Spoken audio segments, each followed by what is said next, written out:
memang di situ ada algoritmanya, bisa dituliskan di situ. Tapi jika tidak ada algoritma, nanti cukup dituliskan mungkin di appendix saja.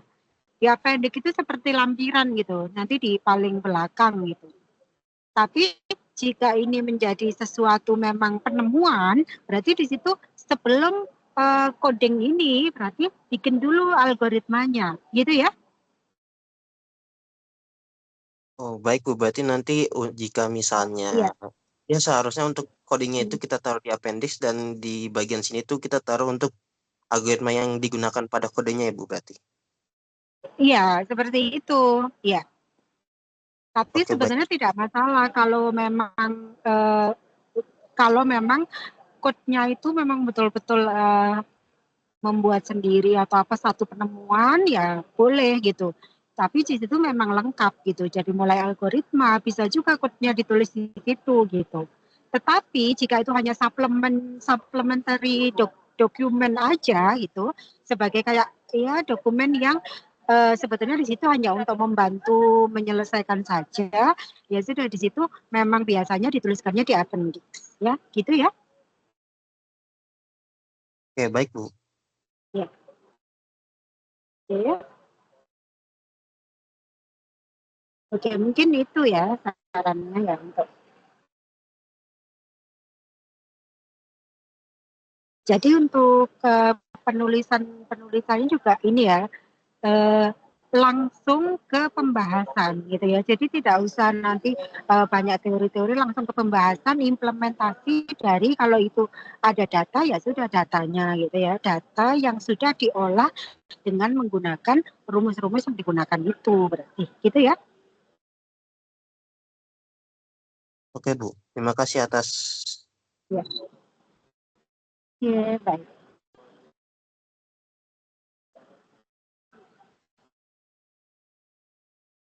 Dan ada lagi?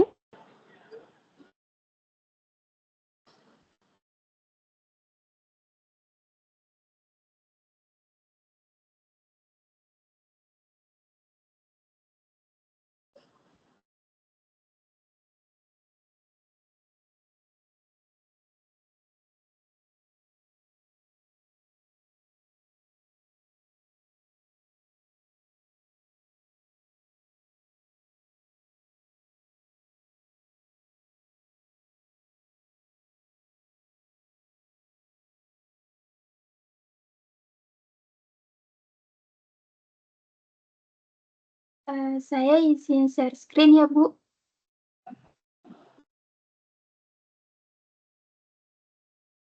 Ya, silakan. Baik, sebentar, Bu.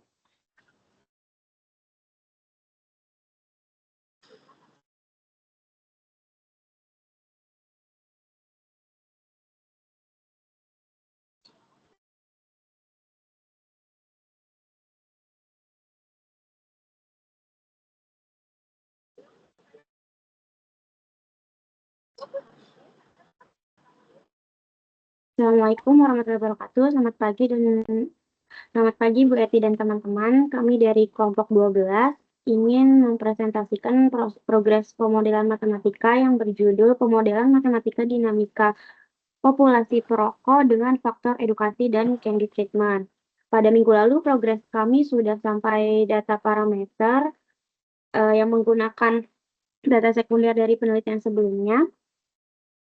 Untuk saat ini progres yang telah kami lakukan yaitu menginterpretasikan model menggunakan aplikasi Python. Nah, di sini hasil dari grafiknya itu untuk di sini populasi rentannya itu berwarna biru di grafiknya itu. Nah, terus populasi rentan itu adalah yang menjadi populasi orang yang rentan menjadi perokok. Untuk yang E atau perokok ringan itu berwarna hijau. Di situ adalah jumlah perokok ringan menurun tajam dan cenderung mendekati nol seiring waktu. Nah, selanjutnya untuk yang S itu perokok berat atau merah. Di situ ada jumlah perokok berat yang menurun drastis ke angka yang sangat rendah.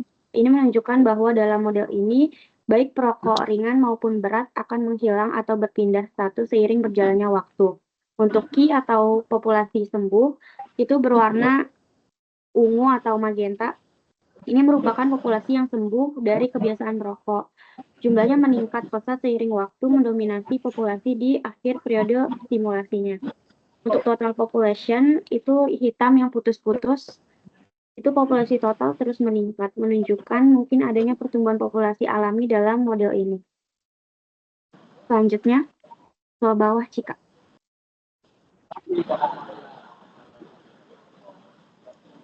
Nah, untuk itu dari nilai pada simulasi model untuk nilai-nilai parameter pada tabel 2 itu memberikan bilangan reproduksi dasar sebagai berikut. Hal ini dapat dikatakan bahwa penyebaran populasi perokok tidak terjadi atau populasi perokok akan menghilang seiring berjalannya waktu. Hal ini untuk kondisi R0 lebih dari 1, grafiknya menuju di sekitar titik tetap seperti E1 dan seterusnya itu. Hal ini menunjukkan bahwa perilaku merokok tidak akan menghilang dari populasi serta menyebabkan epidemi dalam populasi. Nilai R0 lebih dari 1 ini berarti setiap perokok dapat menularkan perilaku perokoknya kepada lebih dari satu perokok baru, sehingga pada akhirnya penyebaran perilaku merokok yang meluas. Next. Nah, tadi pada grafik pertama atau jumlah populasi itu dapat diamati bahwa populasi perokok ringan atau E dan populasi berat S mengalami penurunan signifikan. Untuk populasi Ki atau populasi sembuh itu meningkat tajam, sekitar 250 orang di awal menjadi lebih dari 30.000 pada hari ke-60. Untuk populasi rentan atau meningkat secara bertahap dari sekitar 750 orang menjadi sekitar 11.000 orang. Dan seterusnya, untuk pada grafik kedua itu menggambarkan proporsi dari setiap kategori terhadap total populasinya. Proporsi perokok ringan dan berat turun drastis menuju 0, menunjukkan keberhasilan intervensi. Untuk proporsi sembuh atau Ki itu naik dari sekitar 25% di awal menjadi sekitar 75% dari total populasi pada hari ke-60. Untuk proporsi rentan P itu menurun sedikit dari 43% ke 25% dan kemudian stabil. Nah, dari nilai R0 dapat kita lihat bahwa faktor edukasi dan candy treatment berpengaruh pada populasi perokok. Jika parameter untuk edukasi dan candy treatment diperbesar atau ditingkatkan, maka bilangan reproduksi dasar akan semakin kecil dan sebaliknya. Sehingga agar penyebaran populasi perokok tidak terjadi dan menyebabkan epidemi diperlukan usaha untuk meningkatkan kegiatan edukasi kepada semua masyarakat dan meningkatkan efektivitas dari candy treatment tersebut.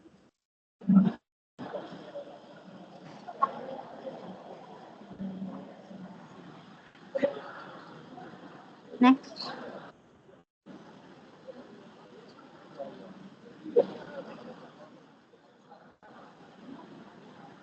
Untuk kesimpulan, berdasarkan asumsi dan simulasi yang dilakukan, diperoleh dua jenis titik tetap. Titik tetap bebas perokok dan titik tetap endemik perokok, di mana analisis kestabilan sistem menunjukkan bahwa titik tetap bebas perokok itu bersifat stabil jika bilangan reproduksi dasar R0-nya itu kurang dari 1, yang berarti bahwa perilaku perokok dalam populasi tidak akan menyebar dan jumlah perokok akan menurun. Sebaliknya, jika R0-nya itu lebih dari 1, maka titik tetap endemiknya menjadi stabil dan perilaku perokok akan bertahan dalam populasi serta berpotensi menjadi epidemi sosial. Hasil simulasi menunjukkan bahwa pada kondisi R0 kurang dari 1, populasi perokok itu cenderung menghilang, sedangkan pada kondisi R0 lebih dari 1, perilaku perokok terus berkembang dan tidak dapat dihapuskan sepenuhnya. Hal ini menunjukkan bahwa edukasi dan candy treatment memainkan peran penting dalam menekankan angka pertambahan perokok, meningkatkan intensitas penyuluhan dan efektivitas terapi pengganti dapat menurunkan nilai R0-nya, sehingga strategi ini sangat disarankan sebagai langkah pencegahan penyebaran. Boleh dibuka Python-nya, Cika?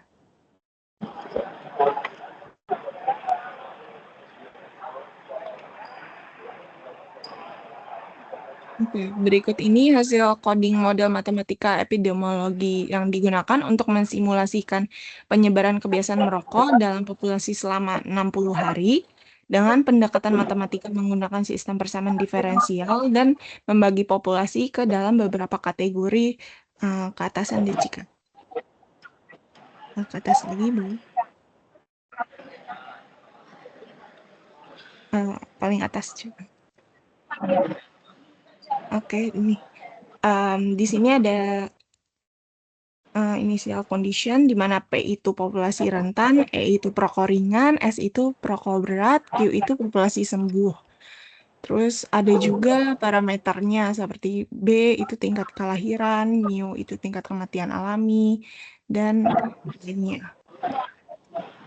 Program ini menggunakan rumus matematika menghitung perubahan jumlah orang di tiap kelompok setiap harinya. Perhitungan ini dilakukan secara bertahap menggunakan metode numerik Rungkuta Orde 4. Faktor-faktor seperti edukasi, terapi, sama interaksi sosial dan tingkat kesembuhan itu mempengaruhi hasil grafiknya.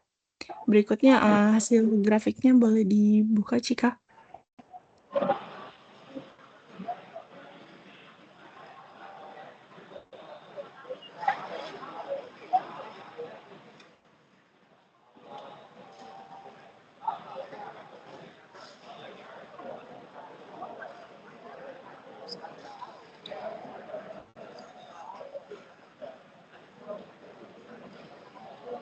Berikut hasil dari codingan. Jadi tadi kalau misalkan kita di Python itu tidak bisa memunculkan grafik, makanya kita membutuhkan suatu web.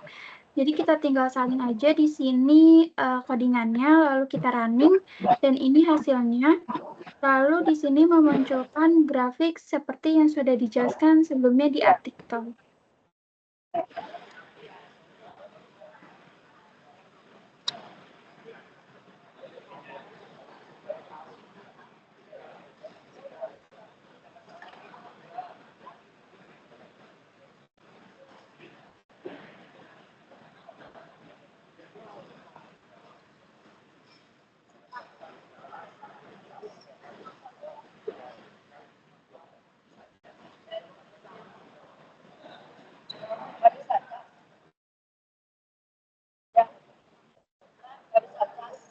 Mungkin sekian, Bu, pemaparan dari kelompok kami.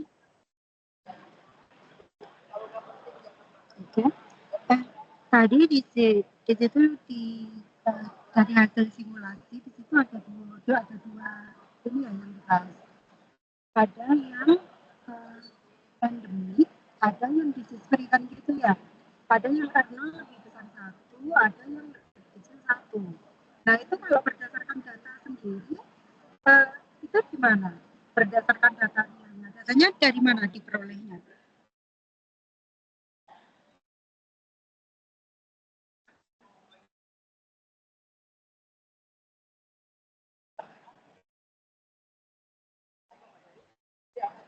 Datanya itu survei sendiri atau ini?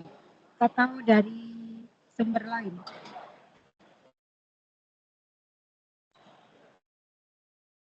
Dari sumber lain, Ibu. Nah, kalau dari sumber di situ di masing-masing apa namanya? Di masing-masing parameter di situ nanti disebutkan ya. Itu kan ada kolom untuk data itu ya. Keterangan simulasi, kemudian keterangan dari simbol. Nah, di situ nanti ditambahkan di situ dari mana gitu ya. Yang mana sih di sini? Datanya belum dituliskan nilainya. Kalau ini kan cuma keterangan parameter aja. Maksudnya datanya nilai parameter ini misalnya B itu sekian, itu mana? Sudah, Bu, di Python tadi, Bu.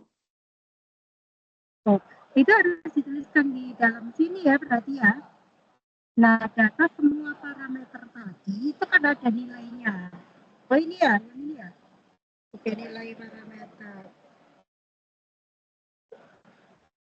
Ini sumbernya ini.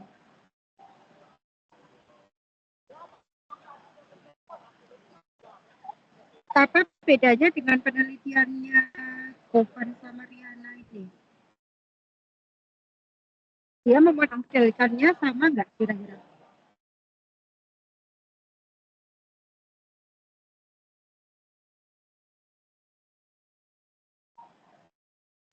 Maaf Ibu, suaranya putus-putus Ibu. Nah, yang simulasi yang ini yang tabel 2 itu yang hasilnya R0 lebih kecil 1 atau R0 lebih besar 1?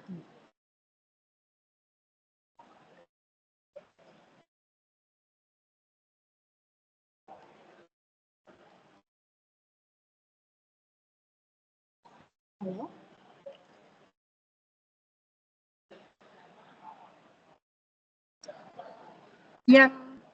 Yang tabel 2 ini yang disimulasikan hasilnya itu R0-nya lebih besar 1 atau lebih kecil 1?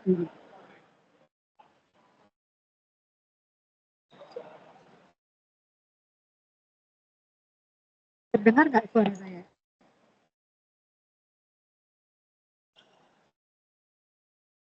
Mohon maaf Ibu, suaranya masih putus-putus, kurang jelas. Ya.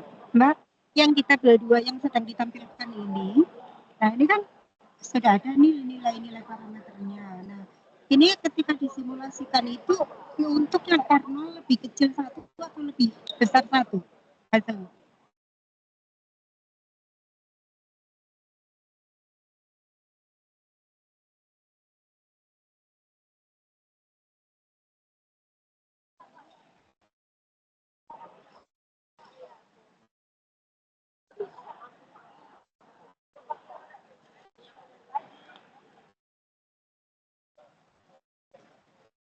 Halo?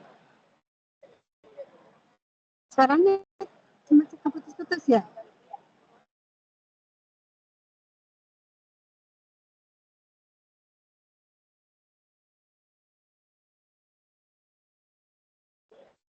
Halo? Jelas nggak suara saya? Lebih dari 1 Bu, R0-nya. Halo? Yang berarti di sini ada 2 data ya? Ada 2 ya. Yang ada 2 data ya berarti ya? Data untuk R0 lebih kecil 1, untuk R0 lebih besar 1 gitu berarti ya? Dengan nilai parameter yang berbeda-beda. Bedanya barangkali di beberapa parameternya gitu ya berarti ya?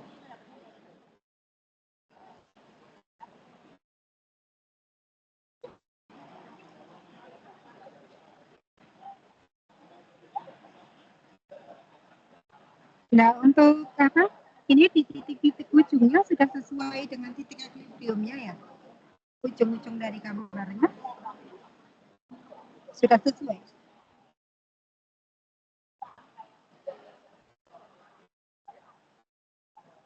Sudah sesuai Ibu. Sudah sesuai ya, oke.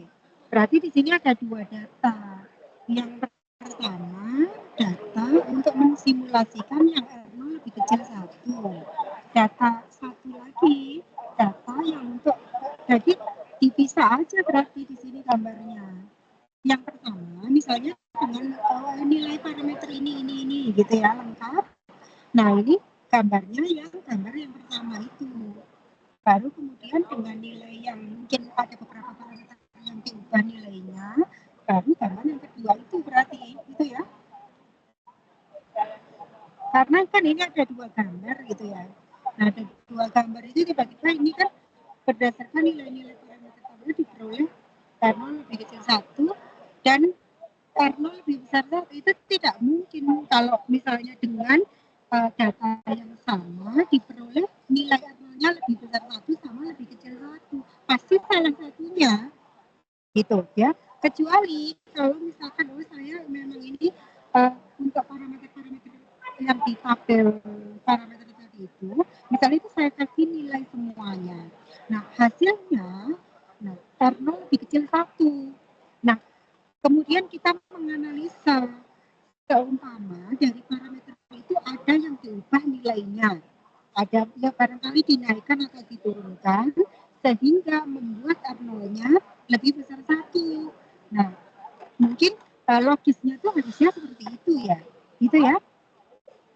Nah, karena ini kan berdasarkan nilai-nilai parameter pada tabel 2 diperoleh kondisi yaitu R0 lebih kecil 1 dan R0 lebih besar 1. Mungkin di sini penjelasannya itu jadi kurang pas di sini ya, gitu. Harusnya satu nilai parameter, satu paket nilai parameter itu ya nanti pasti di salah satunya lebih kecil 1 atau lebih besar 1. Kalau dia sama dengan 1, nah nanti itu analisanya akan lebih ini lagi, lebih mendalam lagi, itu namanya bifurkasi nanti gitu. Ya. Baik, Bu. Bisa dipahami ya saya kira ya. Bisa, Bu. Terima kasih, Bu.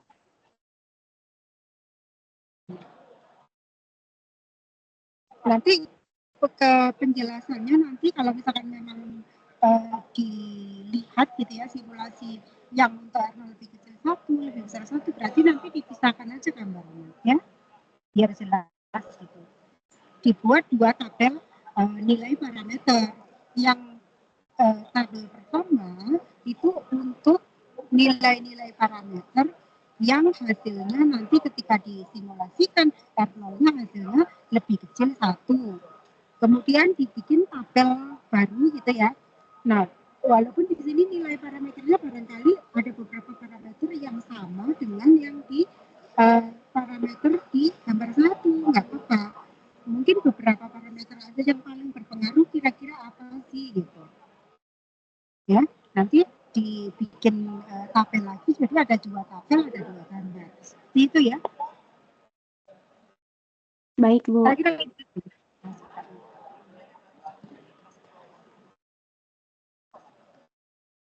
Oke.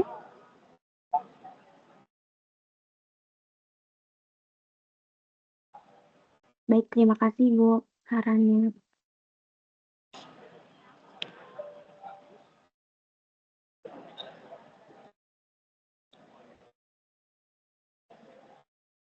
Izin share screen ya, Ibu. Ya, silakan.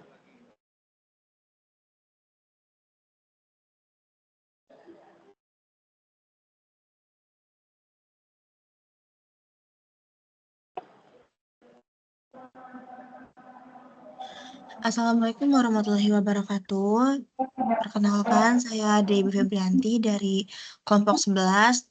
Saya dari kelompok 11 ini nggak sendirian. Ada Grace Pasaribu dan Syarifah. Dan ini adalah hasil dari progres kelompok kita, yaitu dengan judul Optimasi Pola Tidur dan Waktu Belajar Mahasiswa Prodi Matematika Universitas Negeri Jakarta untuk meningkatkan konsentrasi akademik. Yang pertama kan kita adalah mengumpulkan data lewat kuesionernya. Nah, kita udah dapat nih hasilnya, yaitu yang paling banyak adalah mahasiswa dengan rentang 6-7 jam. Dan kalau misalkan kapan biasanya pada mulai tidur pada malam hari, nah mereka paling banyak di antara jam 10 sampai jam 11. Nah, lalu kita memberikan pertanyaan yaitu tentang seberapa teraturnya pola tidur Anda. Dan paling banyak mengisi adalah sangat teratur dan teratur. Juga ketika kita memberi pertanyaan yaitu tentang berapa jam Anda biasanya belajar di luar jam kuliah dalam sehari, yang paling signifikan, yang paling banyak adalah sekitar 3-4 jam.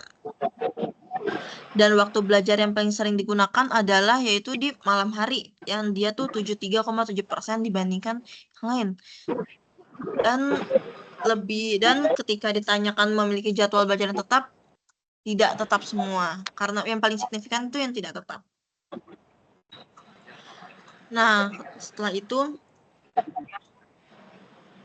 kita mengolah datanya secara manual. Kita hitung rata-rata jam tidurnya. setelah kita hitung ke sini dia dipresentasekan, terus langsung dikontribusikan ke rata-ratanya, kita mendapatkan rata-rata jam tidurnya itu adalah di 7,025 jam, yaitu di 7 jam 25 menit. Setelah itu kita juga menghitung rata-rata jam belajarnya,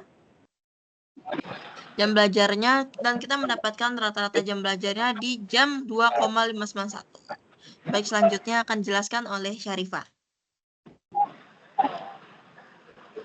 Oke, setelah kita didapatkan datanya, kita masukin ke rumus yang udah kita buat dengan asumsi jam tidurnya itu tadi 7 jam, 0,25, jam belajarnya 2,591, mu-nya 7,5, sigma-nya 1, A-nya 7, B-nya 3, C-nya 0,5. Setelah kita hitung per bagian. Yang pertama ada komponen tidur, yaitu A dikali E pangkat minus X dikurang U pangkat 2 per 2 sigma kuadrat. Ini kita dapatkan mendekati 6,253. Kemudian kita hitung juga komponen belajarnya. Kita dapatkan mendekati 3,825 dan komponen ketidakseimbangan waktunya itu mendekati 886. Boleh di-scroll? Nah, setelah itu kita coba menggunakan Python juga untuk melihat apakah perhitungannya sesuai. Berikut codingannya itu kita yang pertama memasukkan angka minimal variabelnya. Terus kita habis itu menghitung fungsi nilai konsentrasinya. Boleh di-scroll. Kemudian di sini baru ada codingan buat inputannya. Dimasukkan satu-satu sesuai dengan variabel yang kita dapatkan dari kuesioner. Dengan konstanta tetapnya itu yang mu itu 7,5, sigma-nya 1, dan T-nya 10. Kemudian didapatkan hasilnya rata-rata jam tidurnya itu nilai konsentrasinya itu 9,90. Dan didapat kesimpulannya konsentrasi sangat optimal. Boleh di-scroll lagi. Kesimpulan akhirnya berdasarkan perhitungan manual dan melalui implementasi program Python, diperoleh hasil yang konsisten dalam menilai tingkat konsentrasi akademik responden berdasarkan variabel jam tidur X dan jam belajar Y dengan menggunakan rumus berikut. Nilai konsentrasi responden itu mencapai sekitar 9,90. Hasil ini menunjukkan bahwa kombinasi durasi tidur dan waktu belajar yang dimiliki responden termasuk dalam kategori yang sangat optimal terhadap peningkatan konsentrasi. Nah, kesimpulan ini semua itu didapat dari perhitungan secara manual maupun yang dari program. Sekian progres dari kelompok 11.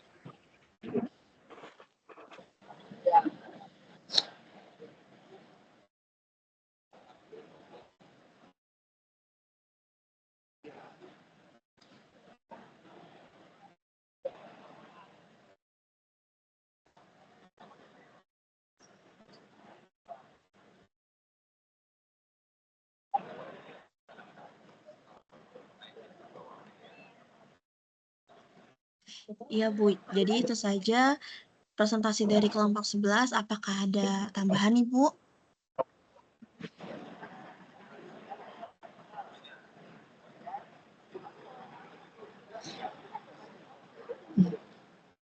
Oke, itu tadi mengenai ini ya, pengaruh apa tadi, variabel terikat apa Mbak tadi itu, peningkatan konsentrasi belajar ya, variabel terikat. Nanti mungkin bisa digambarkan aja gitu, penyajiannya bisa digambarkan gitu ya.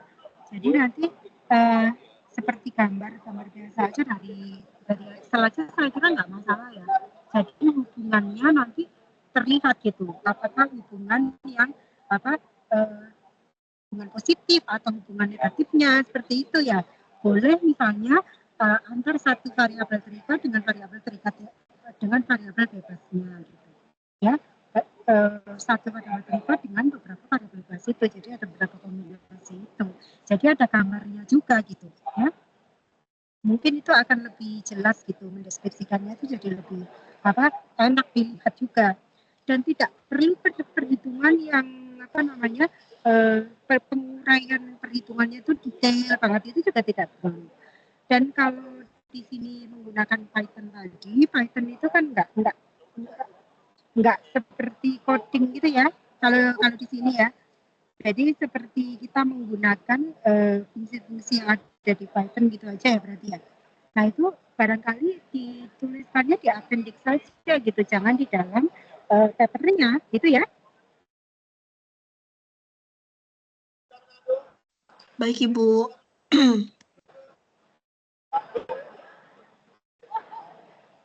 Oke, baik Bu, mungkin sekian presentasi dari kami. Wassalamualaikum warahmatullahi wabarakatuh.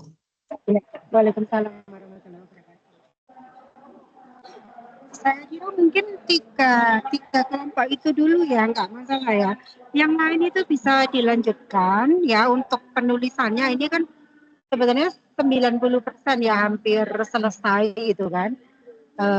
Jadi silakan dilanjutkan.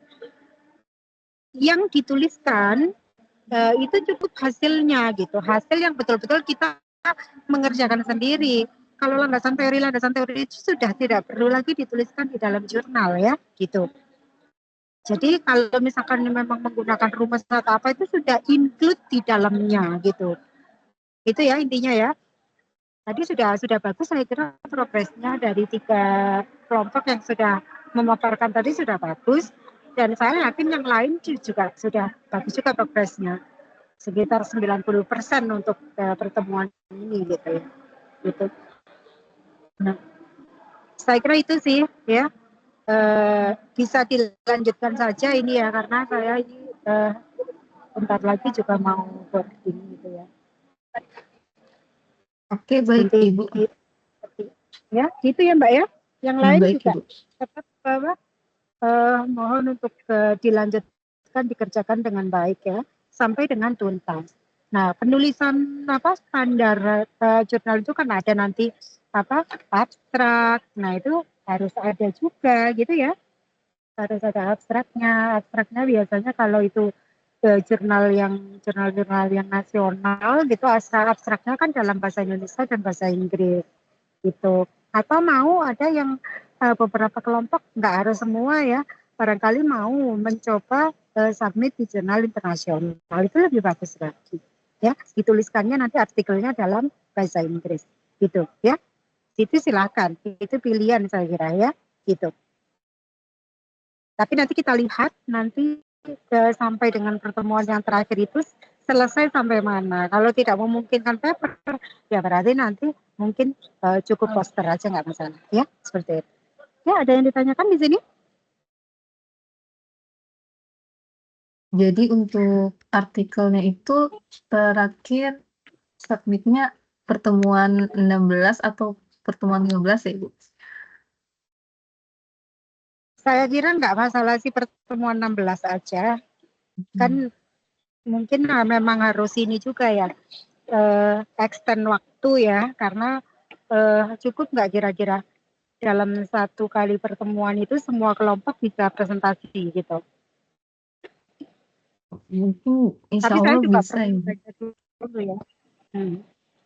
Mungkin mengumpulkannya nanti di pertemuan ke-15. Itu sudah mengumpulkan ya. Di pertemuan 16-nya presentasi. Begitu saja ya berarti ya. Oke, baik Ibu. Yang di pertemuan 15 itu nanti artikelnya yang sudah ready gitu. Ready submit gitu intinya. Kalau yang di pertemuan 16 itu presentasinya aja gitu ya. Presentasi berarti di situ harus menyampaikan timeline dari proyeknya itu seperti apa dari mulai awal sampai dengan selesai, timelinenya seperti apa, pembagian tugas per kelompoknya bagaimana, seperti itu ya. Kemudian hal-hal yang perlu disampaikan, misalnya ada turnitin dan lain sebagainya. Nah, itu nanti pada saat presentasi. Tetapi di pertemuan ke-15 itu silakan artikelnya dikumpulkan, ya, gitu ya. Baik, Ada Ibu. yang ditanyakan lagi? Untuk presentasinya itu apakah dibuat PPT, Ibu? Ya, dibuat PPT. PPT-nya nggak usah panjang-panjang, paling 10 slide saja cukup ya. Secara ringkas saja, karena kan sudah ada papernya gitu ya. Jadi nggak usah berpanjang lebar di PPT-nya, ya, gitu ya. Saya kira gitu. Oke, baik, Ibu. Berarti minggu depan itu masih menjelaskan progresnya ya, Bu? Iya. Minggu depan pertemuan keberapa? Pertemuan 15, Ibu. Ya, itu sekalian mengumpulkan Kalian ya artikelnya. nanti. Kita Oke, lihat baik, Ibu. nanti seperti apa, ready apa enggak. Misalnya artikel-artikelnya itu siap disubmit atau nanti cukup kita buat poster atau bagaimana nanti. Kita putuskan di pertemuan ke-15. Gitu ya. Usahakan di pertemuan ke-15 itu sudah selesai semua ya. Gitu. Tapi kalau memang belum selesai ya nanti kita evaluasi lagi. Barangkali memang memerlukan pertemuan ke-16 masih menyelesaikan artikel. Ya, gitu ya. Baik, Ibu.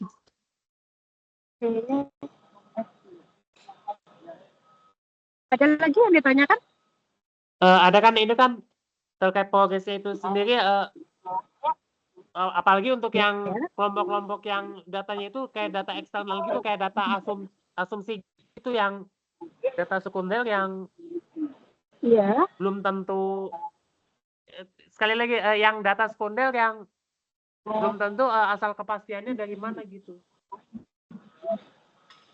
Nah itu karena itu nggak ada ini ya, nggak ada sumber ya berarti ya. Ya berarti di situ diberikan penjelasan saja bahwa di situ memang mensimulasikan dan memang parameter atau ininya itu memang sengaja itu memang ngacak aja gitu. Jadi tidak berdasarkan sumber gitu. Ya, pokoknya. Tapi kalau misalkan memungkinkan untuk memungkinkan itu misalnya dari sumber tertentu itu lebih baik tentunya Mas ya. Jadi kita itu juga nggak asal gitu ya, asal memberikan nilai parameter. Sebaiknya memang ada acuan juga gitu ya. Walaupun itu apa mungkin dari paper atau jurnal atau mungkin dari website gitu boleh gitu ya. Acuannya itu kan kita nggak bisa asal ngisi gitu kan jadi nggak bisa ya gitu. Nanti hasilnya juga tidak akan bagus ketika kita terlalu random banget gitu ketika memilih nilai-nilai parameternya gitu ya. Iya, nilai parameter gitunya iya sekali lebih jelasnya lagi kan ini ya. Mungkin bisa ditambahkan dari sumber-sumber terpercaya gitu ya dalam artikelnya itu sendiri ya, dan mungkin sebisa mungkin kayak disimulasikan pada berbagai besaran parameter yang memungkinkan masing-masing hasilnya itu berbeda, asalkan nggak ada perbedaan jauhnya gitu antar nilainya. Iya. Boleh kan itu memang simulasi ya, terserah kita kan ngasih nilainya kan berarti, tetapi juga ngasih nilainya harus realistis gitu ya. Jangan sampai kalau nilainya tuh udah asal-asal gitu aja, enggak. Jadi realistis gitu. Ya, gitu ya.